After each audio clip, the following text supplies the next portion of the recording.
acceptor circuit is graph. There is a particular frequency omega naught. इस omega naught frequency पे current maximum मिलेगी,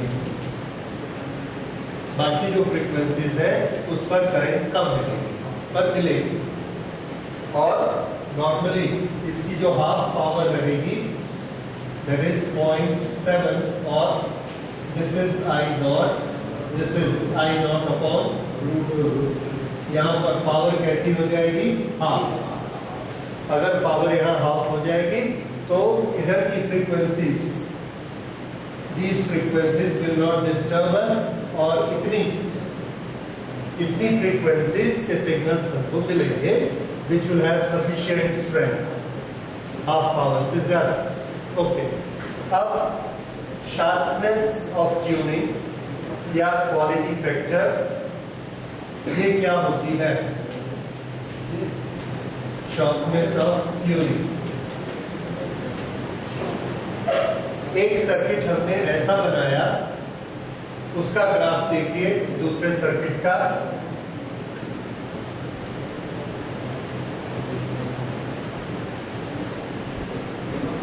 ये ऐसा graph है।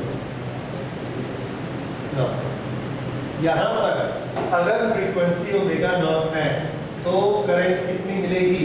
So much. कितनी करंट मिलेगी? आई नॉट।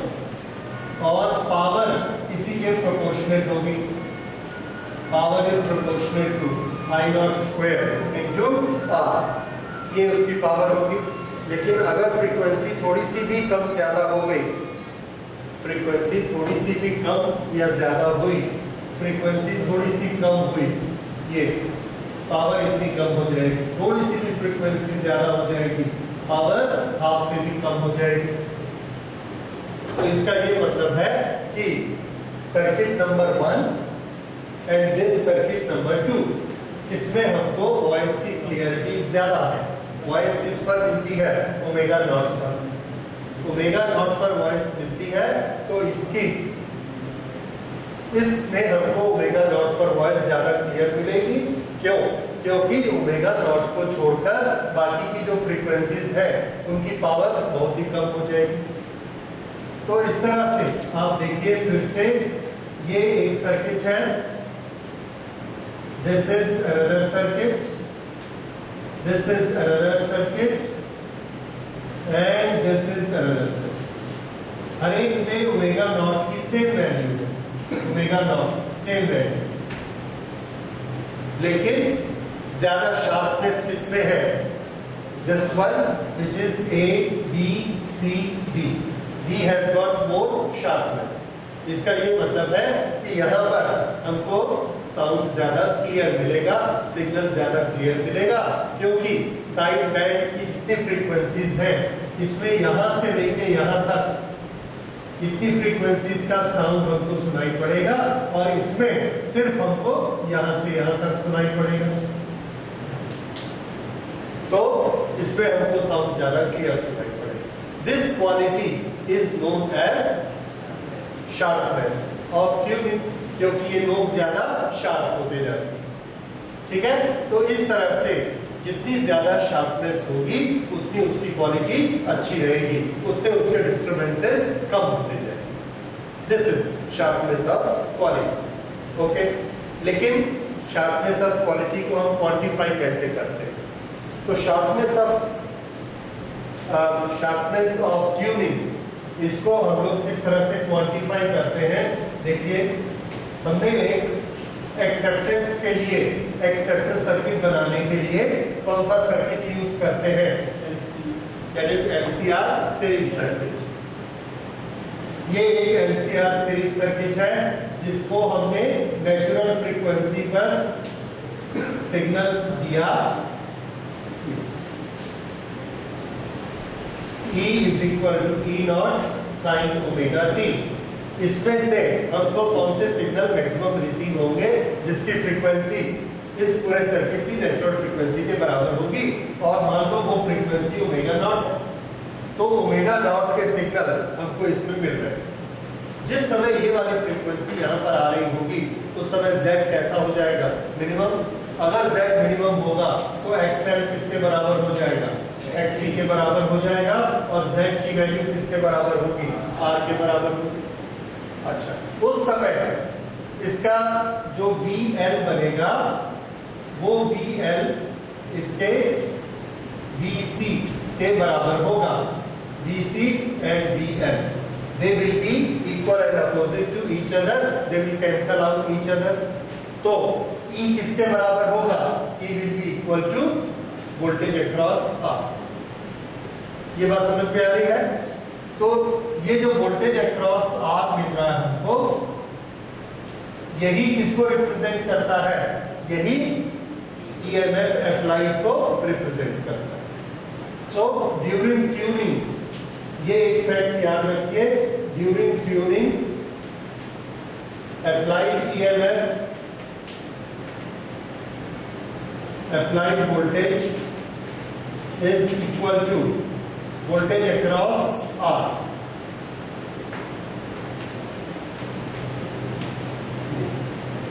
वोल्टेज अक्रॉस R, यही क्या होती है, अप्लाइड वोल्टेज।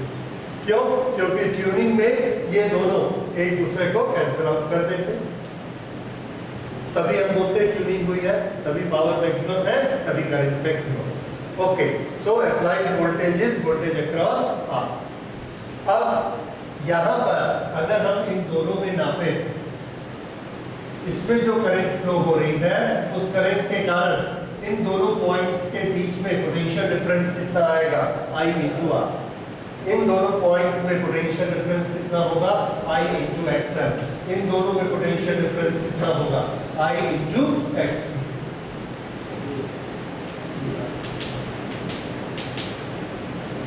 ओके, अब ये जो I into XL है, XL, ये XL किससे कैलकुलेट होता है, L into omega. What is L, inductance. ये इंडक्टेंस हमारे हाथ में कि कितने नंबर ऑफ टर्न्स हमने दिए उतना ज्यादा इंडक्टेंस हो जाएगा। उसी तरह से कैपेसिटेंस भी हमारे हाथ में। तो ये जो वोल्टेज बनती है I into XL, this we can write as I L omega, this we can write as I upon C omega. तो L और C इन दोनों की वैल्यू आर्बिट्रेरी है, यानी हम डिसाइड करते हैं, इसलिए ये वाले वोल्टेज को भी हम डिसाइड कर सकते हैं L और C की वैल्यू बदल के। ओके, अब क्वालिटी और इनका रिलेशन समझिए। ये वाला सिग्नल, ये अप्लाइड सिग्नल है जो कि केबल ऑपरेटर हमको सप्लाई करता है, या हमारे मोबाइल में टॉवर से जो इलेक्ट्रोमैग्नेटिक वेव्स आती है उसमें EMF एक आता है, एक वेव आती है, उस वेव से EMF बनता है, that is applied voltage. Cable वाला देगा अप्लाइड वोल्टेज, वो सब यहाँ पर आती है। जब हमारे सर्किट के साथ वो ट्यून हो गया, उसी फ्रीक्वेंसी का है, उस समय वो वोल्टेज को हम कहां से नाप सकते हैं, वोल्टेज अक्रॉस R। ओके, यहां से यहां पर बड़ी वोल्टेज हमको मिलेगी जो यहां पर लग रही है, और हम यहां से आउटपुट उठाते हैं, यहां से। ये कौन सी वोल्टेज, VL। इस VL को हम आगे ले जाके अपने सर्किट में जोड़ते हैं, जहां स्पीकर, रिंगर, ये सब चीजें आगे लगेंगी, पिक्चर बनेगी, सॉन्ग बनेगा, वो वोल्टेज यहां से ले सकते हैं या यहां से ले सकते हैं। क्यों, क्योंकि इसकी क्वांटिटी बहुत ज्यादा होती है। क्यों होती है इसकी क्वांटिटी ज्यादा, क्योंकि L हमारे हाथ में, और L की वैल्यू हम बहुत बढ़ा देते हैं। L की वैल्यू हमने 1000 गुना बढ़ा दी तो वोल्टेज की वैल्यू 1000 गुना बढ़ गई, तो और इसकी वोल्टेज तो इस पर डिपेंड करती है जो वहां से वोल्टेज आए। ओके, तो क्वालिटी फैक्टर में हमने एक फॉर्मूला बनाया कि यहाँ अगर हमने पोटेंशियल डिफरेंस 1 माइक्रो ओम का दिया, 1 micro ohm, sorry potential difference 1 micro volt, यहाँ पर हमने 1 माइक्रो वोल्ट दिया, और यहाँ पर जब हमने मीटर लगाया तो उसमें आया 500 माइक्रो वोल्ट। यहाँ कितना दिया, 1 माइक्रो वोल्ट यहाँ दिया, तो यहाँ कितना दिखेगा, 1 माइक्रो वोल्ट। यहां पर जब हम लगाते हैं तो 500 माइक्रोवोल्ट इस तरफ, यहां पर लगा के देखते हैं 500 माइक्रोवोल्ट इस तरफ, अलग अलग टाइम, इधर 500 इधर 500, टोटल कितना हुआ 0। तो इसका कितना था 1 माइक्रोवोल्ट, तो टोटल कितना हुआ 1 माइक्रोवोल्ट। तो टोटल तो 1 माइक्रोवोल्ट ही रहेगा, लेकिन यहां पर हमको थोड़ी देर के लिए क्या मिलता है 500, क्योंकि हमने L की वैल्यू बढ़ा दी, C की वैल्यू कम कर दी, तो यहाँ भी 500 मिलता है, लेकिन उसका फेस पीछे रहता है। ओके, तो ये वाला जो रेशियो है कौन सा 500 volt to 1 volt, this gives quality of the tuning. जितना ये ज्यादा होगा उतना हमको ये वाली शार्पनेस, ये ऐसे दिस शार्पनेस, ये इतना ऊपर उठेगा, इतनी ज्यादा करंट हमको मिलेगी। सो क्वालिटी फैक्टर को हम Q फैक्टर कहते हैं। This Q factor quantitatively is given by voltage developed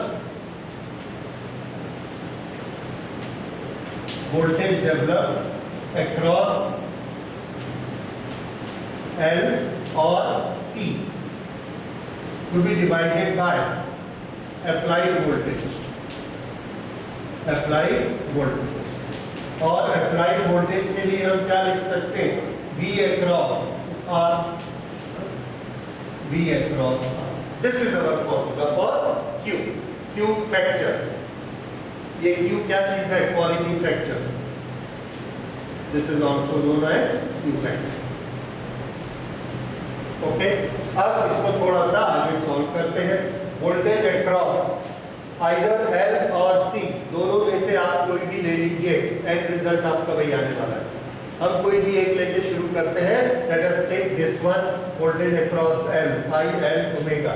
so here we take it as I L omega divided by voltage across R, I into R, this, ये cancel हो गया, L upon R, omega is what frequency, angular frequency, and at the time of resonance, at tuning or at resonance, at tuning omega is equal to 1 upon root LC। इसकी value हमने यहाँ रखी, तो Q किसके बराबर हो गया, Q is equal to L multiplied by 1 upon root LC, and this is to be divided by R।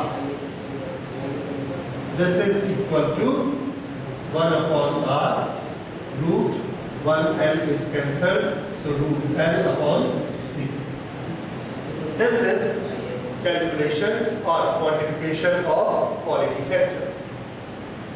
तो किसी LCR सर्किट की क्वालिटी कितनी अच्छी होती है उसको हम लोग कैसे क्वांटिफाई करते हैं। Q is equal to 1 upon R root L upon C। This is our formula for quality factor। तो क्वालिटी अगर हमको अच्छी करनी है तो किस क्वांटिटी को कम या ज्यादा करना पड़ेगा। Resistance should be very low, this हमको मालूम है, रेजिस्टेंस कम होगा करंट बढ़ेगी। Second, inductance should be high, क्योंकि वो वोल्टेज ज्यादा इंड्यूस करेगा। Third, capacitor should be low. So this you must be able to reply कि क्वालिटी फैक्टर इंप्रूव करने के लिए हमको किस चीज को क्या करना पड़ता है। इंडक्टर को क्या करना पड़ता है, कैपेसिटर को क्या करना पड़ता है, और रेजिस्टेंस को क्या करना पड़ता है। Is it clear? So this is one formula of quality factor. Now you understand what is meant by quality? हम लोगों ने यहाँ पे थोड़ा सा पोटेंशियल डिफरेंस लगाया जो कि यहाँ पर दिखता है, लेकिन यहाँ का पोटेंशियल डिफरेंस कैसा होगा, वेरी हाई, और उससे हमको क्या मिलता है, this ratio voltage across L, voltage across R। तो voltage across R electromagnetic wave से बहुत थोड़ा सा ही आता है हमारे मोबाइल में। मोबाइल के अंदर का सर्किट यहां से पकड़ता है वोल्टेज को, and that is a high voltage difference, और उससे फिर हम लोग आगे एम्पलीफाई करके हमारा रिंगर की व्यवस्था है और बात भी होती है। Okay, this is one definition. There is another definition एक दूसरी डेफिनेशन भी है क्वालिटी फैक्टर की, वो देखिए। हाँ, अगर आप ये सोच रहे हैं कि हमने XL लिया, यहाँ पे वोल्टेज डेवलप्ड अक्रॉस L, अगर हम इसको दूसरा लेते I/C ओमेगा, कोई फर्क नहीं पड़ता, आप करके देखिए 2 स्टेप के बाद फिर यही चीज आ जाएगी, क्योंकि उसमें C कैंसिल होगा और L/C फिर से आ जाएगा। Okay, so now we go for another formula of quality factor. Quality factor के दूसरे फॉर्मूला के लिए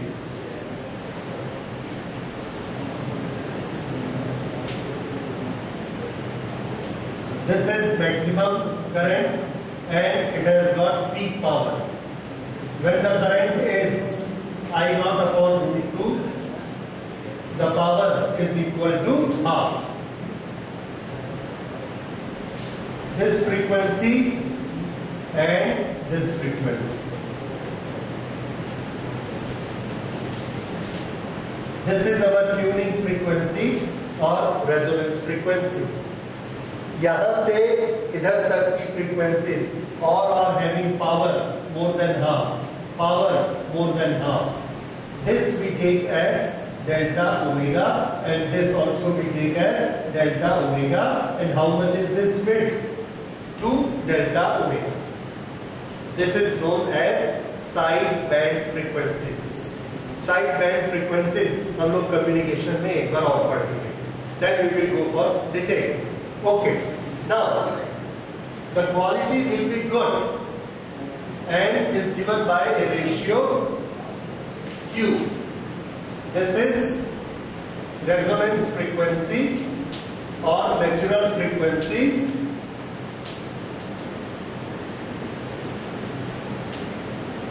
to be divided by this 2 delta omega, which is side band.